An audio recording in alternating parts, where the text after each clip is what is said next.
maso da shan wani ya shiga haushi. Soyayya ta zahiri ba yi mata gudun barewa. Soyayya da daɗi maso da shan wani ya shiga haushi.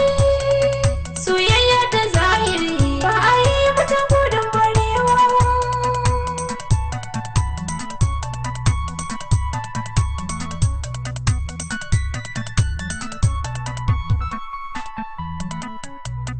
Inda ya rashin sautin ka zan faɗa kishirwa. Idan har na barke abun so na bani da kowa. Da daɗin ka sai na wadata da ƙoshi ba ni yunwa.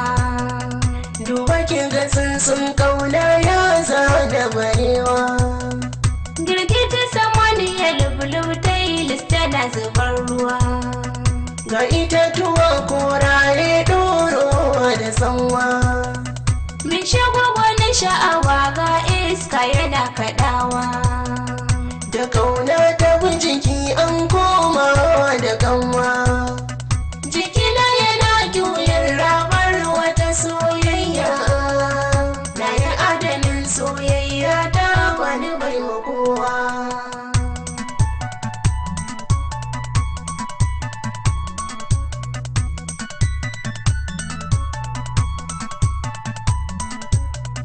Barewa ba ta yi gudu ɗan ta yarrafa ba. Soyayyar da ke raina ba zan mata kishiya ba. Mai sukar masoya bai san sirrin zuciya ba. Idan na rasa ta jiki ba zai daina bari ba. Ba nawa masoyi rowar tausasa lafazi ba. Kauna ke bushe haushi so bai canja wuri ba. So in yayi kewar gani a so ba zai tsaya ba. Ba ni ba da rancen kauna ba zan yi aro ba. Na daɗe ina rarrafe cikin masu soyayya.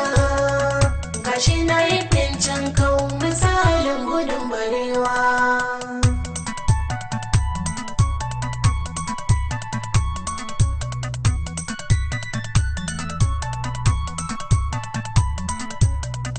Inna ganke kauna na wasan kaɗa hankalina. Don Allah ke ce mani gobe na turo iyayena. Ko da yaushe suna mani duka a dare da rana. Na daɗe ina shawara ta ya zai nuna ƙauna. Haɗuwar jini soyayya ce mai disa shakunci. Randadi ido bai ganki ba na iya barci.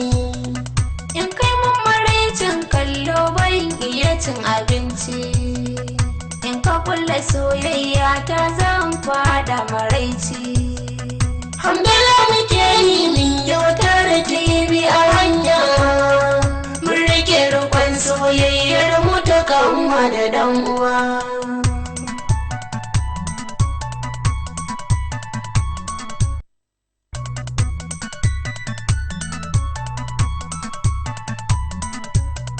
So yana da daɗi maso da shan wani ya shiga haushi.